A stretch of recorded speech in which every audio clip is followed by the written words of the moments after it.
கோவை மாவட்டத்தில் 10 வயது சிறுமி கொலை வழக்கில் 2 பேர் காவல்துறையினரால் கைது செய்யப்பட்டிருக்கிறாங்க.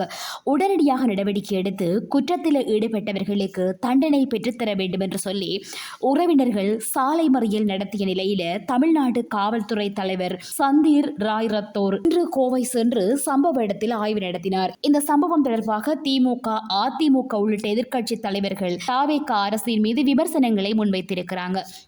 அறிக்கைகள் மூலம் அவர்கள் கருத்து தெரிவித்திருந்த நிலையில எக்ஸ் தளத்தில் பதிவிட்டுள்ள முதலமைச்சர், இத்தகைய மனிதநேயமற்ற மற்றும் மன்னிக்க முடியாத குற்றச்செயல்கள் நமது சமூகத்தில் ஒருபோதும் ஏற்றுக்கொள்ள முடியாது என்று குறிப்பிட்டிருக்கிறார். இது தொடர்பில் பார்க்கலாம் வாங்க.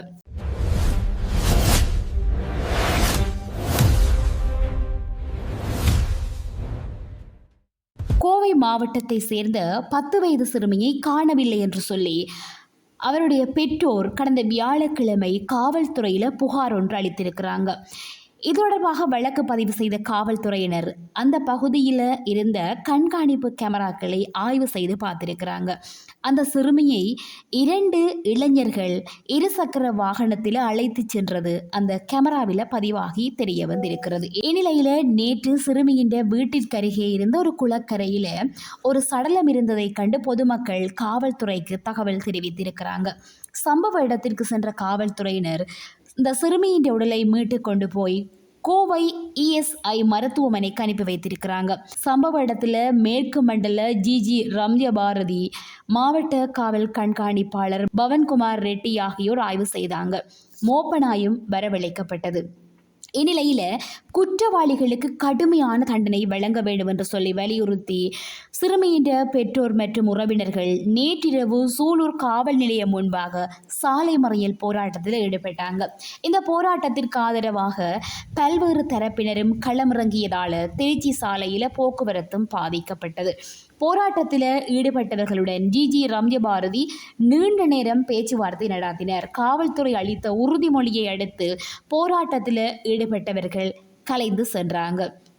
இதனை அடுத்து இந்த வழக்கில் கார்த்தி மற்றும் மோகன்ராஜ் ஆகிய இருவர் காவல்துறையினரால் கைது செய்யப்பட்டிருக்கிறாங்க. நாகப்பட்டினம் மாவட்டத்தை சேர்ந்த கார்த்தி கோவையில் தங்கி கூலி வேலை செய்து வந்ததாகவும், கைது செய்யப்பட்ட இன்னொரு நபரான மோகன்ராஜ் அவருக்கு உதவியதாகவும் காவல்துறையின் செய்திக்குறிப்பில் தெரிவிக்கப்பட்டிருக்கிறது. இந்நிலையில் கைது செய்யப்பட்ட கார்த்தி வலதுகை மற்றும் வலதுகால் முறிந்த நிலையில் சிகிச்சைக்காக கோவை அரசு மருத்துவமனைக்கு நள்ளிரவில் அனுப்பி வைக்கப்பட்டிருக்கிறார். பின்னர் சிறுமியை கடத்த அவருக்கு உதவியதாக கூறப்படும் மோகன்ராஜை போலீசார் சூலூர் குற்றவியல் நடுவர் நீதிமன்ற நீதிபதி அருண்குமார் முன்பு ஆஜர்படுத்தினாங்க. அவரை 27ஆம் தேதி வரை நீதிமன்ற காவலில் வைக்க நீதிபதி உத்தரவு பிறப்பித்திருக்கிறார்.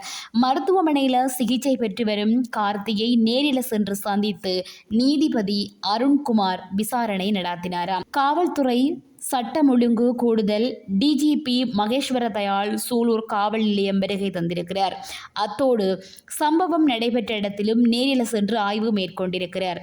உயிரிழந்த 10 வயது சிறுமியின் உடல் இஎஸ்ஐ மருத்துவமனையில் இருந்த நிலையில் சிறுமியின் உடற்கூற்றாய்வு முடிந்து பெற்றோரிடம் உடல் ஒப்படைக்கப்பட்டிருக்கிறது. காவல்துறை டிஜிபி சந்தீப் ராய் ரத்தோர், சட்டம் ஒழுங்கு கூடுதல் டிஜிபி மகேஸ்வர தயாள் மற்றும் காவல்துறை அதிகாரிகள் ஆலோசனை நடத்தியிருக்கிறாங்க.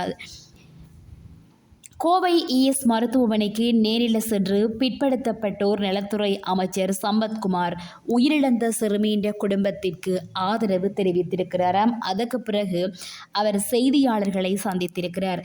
சிறுமி கொலை செய்யப்பட்ட தகவல் கிடைத்தவுடன் அதிகாரிகளிடம் நான் பேசினேன்.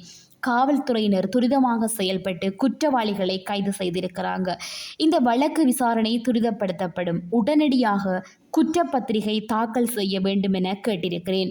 குற்றவாளிகளுக்கு உச்சபட்ச தண்டனையை வாங்கித் தருவதில் அரசு உதவியாக இருக்கிறது. பாதிக்கப்பட்ட குடும்பத்தினருக்குரிய நிவாரணம் வழங்கப்படும். இந்த சம்பவம் இதுவே இறுதியாக இருக்க வேண்டும் என்பதில் உறுதியாக இருக்கிறோம். குற்றம் செய்பவர்களுக்கு பயம் இருக்க வேண்டும். எங்கள் அரசு எந்த சமரசமும் செய்து கொள்ளாது. குற்றவாளி யாராக இருந்தாலும் தண்டனை கடுமையாக இருக்கும். குற்றம் நடைபெற்ற பகுதியில் கண்காணிப்பை பலப்படுத்துவதற்கான பணிகள் மேற்கொள்ளப்படும். குற்ற சம்பவங்கள் அதிகம் நடக்கக்கூடிய பகுதிகளில் கண்காணிப்பு பலப்படுத்தப்படும் என்று சொல்லியிருக்கிறார். இந்நிலையில் இந்த சம்பவம் தொடர்பில் எக்ஸ் தளத்தில் பதிவிட்டுள்ள சட்டப்பேரவை எதிர்க்கட்சித் தலைவர் உதயநிதி ஸ்டாலின், இந்த கொலை சம்பவத்திற்கு உண்மையான நீதி வேண்டும் என்ற குரல் எல்லா பக்கமும் ஒலிக்கிறது என்று தெரிவித்திருக்கிறார். தன்னுடைய பதிவில் புதிய அரசு பொறுப்பேற்ற பிறகு அடுத்தடுத்து குற்ற நிகழ்வுகள் செய்திகளாகவே வந்து கொண்டிருப்பது மாநிலத்தின் சட்ட ஒழுங்கை கேள்விக்குறியாக்கியுள்ளது. இனி ஒரு சம்பவம் இதுபோல் நடக்காமல் இருக்க சட்ட ஒழுங்கிற்கு முக்கியத்துவத்தை முதல்வர் தர வேண்டும் என தமிழ்நாட்டு மக்கள் சார்பில் கேட்டுக்கொள்கிறேன் என்று குறிப்பிட்டிருக்கிறார். அதேபோல அதிமுக பொதுச் செயலாளர் எடப்பாடி பழனிசாமி வெளியிட்டுள்ள அறிக்கையில், கோவை மாவட்டம் சூலூர் அருகே 10 வயது சிறுமி கடத்தப்பட்டு கொலை செய்யப்பட்டிருக்கும் சம்பவம் தமிழகம் முழுவதும் பெரும் அதிர்ச்சியையும் வேதனையையும் ஏற்படுத்தியிருக்கிறது என்று தெரிவித்திருக்கிறார். பெண்கள் மற்றும் குழந்தைகளின் பாதுகாப்பை உறுதி செய்ய வேண்டிய இந்த அரசு இத்தகைய கொடூர சம்பவங்களை தடுக்க தவறியது வேதனைக்குரியது என்று குறிப்பிட்டிருக்கிறார். குற்றவாளிகளுக்கு சட்டப்படி கடுமையான தண்டனை வழங்கப்பட வேண்டும். இனிமேல் இதுபோன்ற சம்பவங்கள் நடைபெறாத வகையில் பெண்கள் மற்றும் குழந்தைகளின் பாதுகாப்பை உறுதி செய்ய இந்த அரசு உடனடி மற்றும் உறுதியான நடவடிக்கை எடுக்க வேண்டும் என்று சொல்லி தெரிவித்திருக்கிறார். அதேபோல பாஜக முன்னாள் மாநில தலைவர் அண்ணாமலை இந்த சம்பவம் பற்றி என்ன கூறியிருக்கிறார் என்றால், ஒரு குழந்தையை இப்படி படுகொலை செய்துள்ள மிருகத்தனமான குற்றவாளிகளை உடனடியாக கைது செய்ய வேண்டும் என்று தமிழக அரசு மற்றும் காவல்துறையை வலியுறுத்துகிறேன் என சமூக ஊடக பதிவில் தெரிவித்திருக்கிறார். மேலும் அந்த பதிவில் அவர் சொல்லியிருக்கிற விடயம், தாவேக அரசு ஆட்சிக்கு வந்து சுமார் 2 வாரங்கள் ஆகிவிட்டன.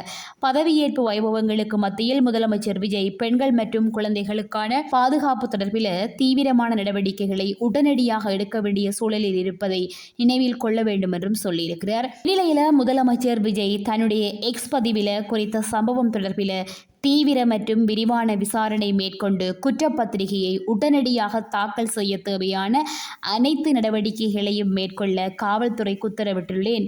பெண்கள் மற்றும் குழந்தைகளுக்கு எதிராக நடைபெறும் இத்தகைய அராஜக செயல்களில் ஈடுபடுவோருக்கு சட்டத்தின் கீழ் கடுமையான தண்டனை பெற்றுத்தர தமிழ்நாடு அரசு உறுதியுடன் செயல்படும். இதற்கான உடனடி மற்றும் தேவையான அனைத்து நடவடிக்கைகளும் எடுக்கப்படும் என்று சொல்லி தெரிவித்திருக்கிறார்.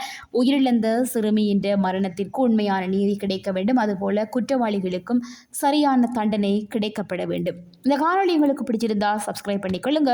இதுபோல மேலும் பல தகவல்களை தெரிந்து கொள்ள பெல் ஐகானை கிளிக் பண்ணி இணைந்திருங்கள்.